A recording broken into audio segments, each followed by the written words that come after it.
I am delighted to share with you that we have a surprise guest attending, joining us from the City of Ottawa, carving some time into his day to speak about the wonderful, innovative initiatives that the City of Markham is undertaking. His Worship, Mayor Scarpitti. Over to you, sir, and thank you. Okay, well, thank you, Katrina, and thank you very much for both advising me and inviting me to attend Denton's third annual Canadian Smart City Summit. Just think it's an incredible initiative, and I hope I haven't disappointed. You know, with that introduction, when you say we've got someone from Ottawa, you might have created a little bit more anticipation in that here in Ottawa with the Federation of Canadian Municipalities, actually the big city mayors group, and we've been meeting with ministers and the Prime Minister, because I think everyone recognizes that the nation building does rely on city building, and certainly there's a number of issues that we're dealing with. So I want to congratulate Dentons for the incredible speakers that you have, and the sessions, and the ability to share information on what's happening across various industries, and all of those industries and how they impact developing smart cities in Canada. And I wanted to share with you a little bit about the City of Markham. We are the second largest IT hub in the country, second only to the City of Toronto, with the over 1,500 IT companies, IT and life sciences companies that are located here in the City of Markham. And I take great pride as well at saying that we are the most diverse community in all of Canada. And that's not something we make up. We get that from Stats Canada, and almost 80% of our population, a bit of an oxymoron, but they identify themselves as a visible minority, when clearly the diversity is the majority in the City of Markham. But what it's allowed us to have is actually to have people from all over the world who come to the City of Markham, highly skilled and highly educated. And it's the type of workforce that certainly not only IT companies, but various industries are looking for these days, as innovation touches every industry and certainly almost every aspect of our world. So I just wanted to let you know that I've described to you a little bit of the DNA that's here with the technology companies that are located in the City of Markham. Certainly some of the giants, like IBM's Canadian headquarters, their software lab that's located here. AMD, again, their Canadian headquarters, which is actually quite a global force and impact with the work that they do here in the City of Markham. General Motors, which has their Canadian Technical Center that's developing the future car, because after we don't have to drive our cars anymore, it's what do we do when we're in there? And certainly the entertainment systems and the seamless transition from office to vehicle to home and back into vehicle, they're working on all that fun stuff. So that DNA really kind of makes us kind of rise to the challenge as a city. And we do have a digital strategy. What we often describe is that we want to have a frictionless city, and the types of services where you can interact with the City of Markham, and certainly not just services that we provide, but truly being connected within different other institutions within the city. So a frictionless city where you have services at the touch of a button, and sometimes you may not even have to touch a button. It'll just happen when you walk into one of our facilities. That's what we mean by frictionless city. So very much so, we're engaging our community. It's all meant to serve our community better. The City of Markham, for many years now, has over 70 online services that obviously during the pandemic, many of our facilities were closed, but even prior to the pandemic, you did not have to come to a municipal building to interact and do business with the City of Markham. And in an area that you're hearing a lot about these days is the provision of more housing, and how we can more effectively produce more housing and make the processing of those applications more efficient. The city has been an adopter of e-plans, and we're now migrating to the latest version, which is what will be even more user-friendly, not only for those that are in the development industry, but for people who are adding an addition onto their house or doing other work. very much creating the digital workspace. All of us have had to accelerate that over the past couple of years. And certainly, and I'll talk a little bit more about this, that the city becomes a platform to test technology, to have pilot projects, and to advance some of the technologies that we know are available. And it's just a question of how do we modify those to fit and serve the people of Markham. I'm very proud of our track record with third parties who've recognized the great work that the city has done. And for the past 3 years, Markham was named as one of the world's Smart 21 communities by the Intelligent Community Forum.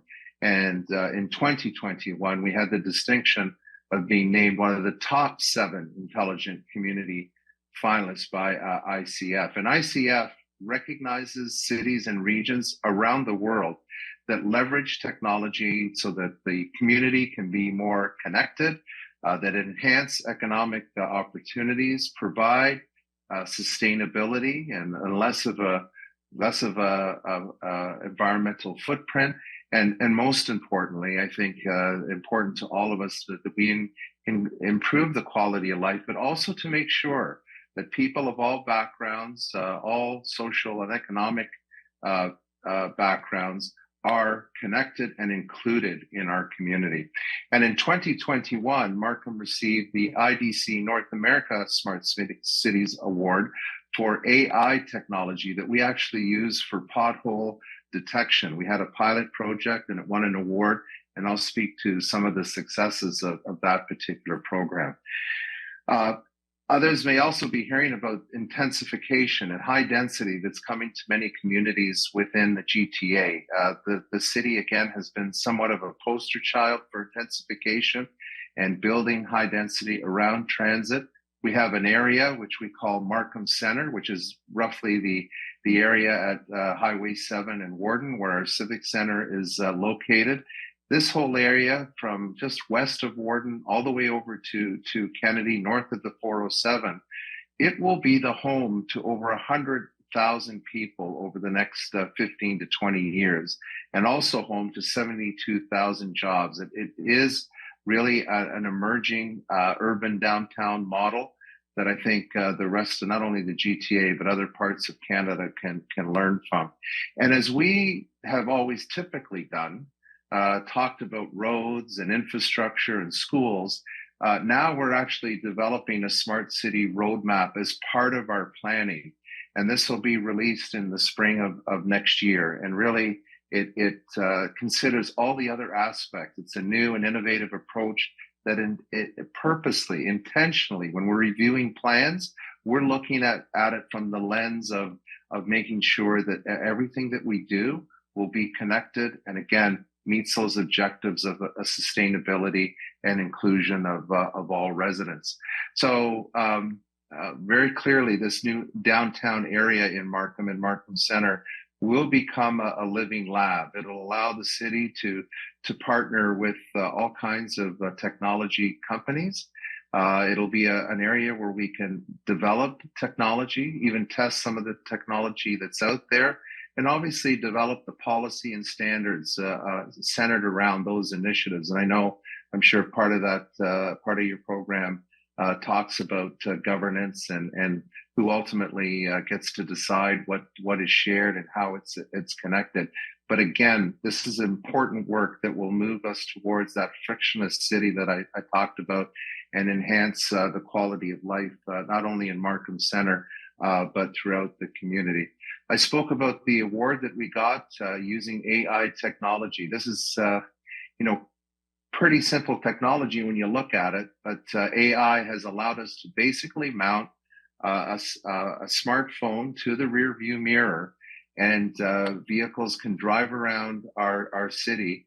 And this technology quickly identifies potholes, and it can analyze over 50,000 images per hour.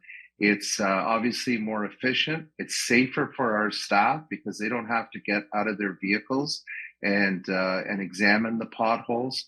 The AI technology through this rover technology gives us the size and depth of the pothole, sends that information back to the city of Markham, and then we're able to deploy crews directly to those potholes and deal with them a lot quicker. We had a pilot project, obviously successful, and now there's over 150 municipalities that are beginning to use this technology. And the great thing about it is now we're expanding it to other services. While we initially started with potholes, now the images that are captured through this rover technology will allow us to deal with all other deficiencies that may be captured in the images.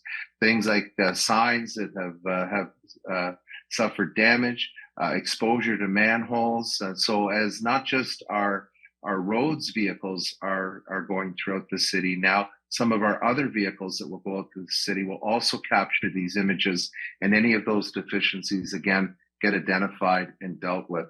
I'm particularly proud of our organization that in the midst of the first few weeks of the pandemic, with everything that all of us had to contend with, switching to work from home and obviously deal with a lot of safety issues as well.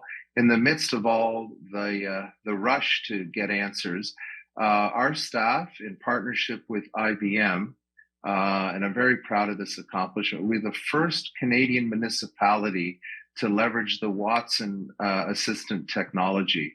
So we introduced customer service at the chat box that you could ask any question about COVID-19. And why this was so important is not only did we do it in the first few weeks and manage to pull this off, that speaks to, I think, the flexibility and resiliency of the city of Markham and its staff. But this was an important one. I think if you'll recall, at the beginning of the pandemic, there was so much misinformation out there that we wanted a central place where people could ask a question, and if we didn't have the answer, the chat box immediately connected you to a reliable and trusted source. And this was really important at the beginning to bring some confidence to the public about how they had to respond to the pandemic. We are very proud to say that we've had now the sixth election, this past one in October, sixth election, where we've had online voting. And this has been really well received by our public. And just talking to some of my fellow mayors across Ontario, both this week and last week at various meetings, the voter turnout dropped significantly in other jurisdictions. And I'm very proud to say that in the city of Markham, although we're all trying to get these numbers up, while we sustained a bit of a loss in voter participation at about 30%, we kind of stood out compared to many municipalities. And I think it's the fact that we do have the online voting that is easily accessible from anywhere, any device, and can be accessed 24 hours a day. And so our participation rate was still pretty high, relatively speaking, to other communities.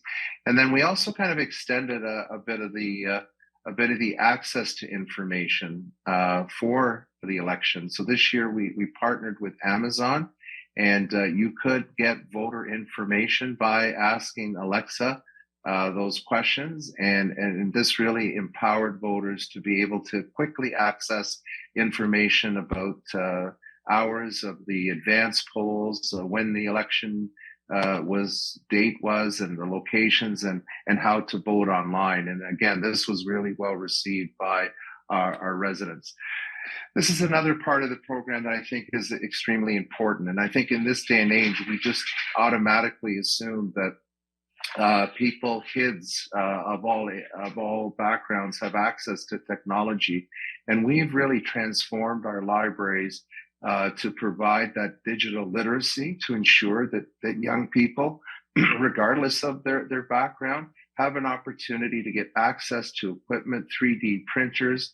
And we also provide over 1,000 hours of instruction by the library staff to develop those digital literacy skills within the community. So that we're making sure that young people, no matter what their economic background, have access to this and are supported, particularly with what they're called upon to do in schools with technology. We also have another very exciting project that's just getting underway. We're now at the feasibility stage to have automated transit vehicles, driverless vehicles ultimately. But right now we're looking at which routes could best suit this type of vehicle. And this is all to develop that first and last kilometer connection, whether to other transit lines or to major GO stations. We have people that are literally driving less than 2 kilometers away to take the vehicle that they have in the front of their house and park it in a parking spot that, if it's surface parking, could be anywhere from 20 to 30,000. If it's structured parking, could be anywhere from 40 to 50,000 per spot. And that's obviously maybe even be at the low end given the increase in cost. And it doesn't make sense when that vehicle can actually stay in the driveways of those people. We can take cars off the road using this type of technology. So this is kudos to York Region. In Markham, we have a 2-tier system. We have our local municipalities and we have York Region municipality. And this one is a partnership between York Region Transit and the city of Markham. And we hope to introduce this autonomous pilot vehicle in the near future. Also working on a collaboration with Rogers. We hear about 5G technology. Again, this strengthens the initiative of making Markham Center that playground, that area where we can test new technology, pilot new technology, and get on the ground feedback. So it's everything from the autonomous and electric vehicle that I just referred to clean technology, to even property technology. So again, with all the condominium projects that will be built to accommodate those 100,000 plus people, we want to make sure those buildings are connected not only to the community, but with the services. So really proud of this partnership with Rogers, and I'm glad that they selected us, and we'll be having more to announce about that in the near future. And finally, I just want to kind of alert all of the attendees to a great opportunity in Markham. This is the Markham Innovation Exchange. It's our new innovation district, which I formally announced at the Collision Conference 2 years ago. It's 1,900 acres, and actually the city of Markham has been very proactive here. We actually have gone out and bought land ourselves as well, about 500 acres, because we want to ensure that the vision for this area really does materialize. And I indicated earlier, we already have a very robust ecosystem with 1,500 high-tech and life sciences companies. And here will be the jobs of the future, attracting new companies, developing new innovation. And we're really well positioned in Markham because right now, Markham is the largest semiconductor cluster in the whole of Canada. We have AMD, as I mentioned, Astera Labs, Qualcomm and Intel are here. And we all know how the semiconductor industry has been impacted over the last couple of years. We want to advance that technology here in this innovation center, innovation district. And Venture Lab, which is our regional innovation center, is the only innovation center in all of Canada that has a semiconductor and a hardware lab, a testing lab within Venture Lab to help advance these technologies. So with that, that's a quick flyover of some of the technologies that we embrace, and we embrace them in the city to deliver better service and to bring costs down. And we recognize that with the ingredients that we have, the companies that are here, the talent, international talent force that we've attracted to Markham, plus land that is unique in the GTA to have this much land to develop an innovation district. We're going to continue to work with hopefully many of the people that are attending your summit here today, among many others, to continue to create not only a smart city in Markham, but certainly contribute to smart cities right across Canada.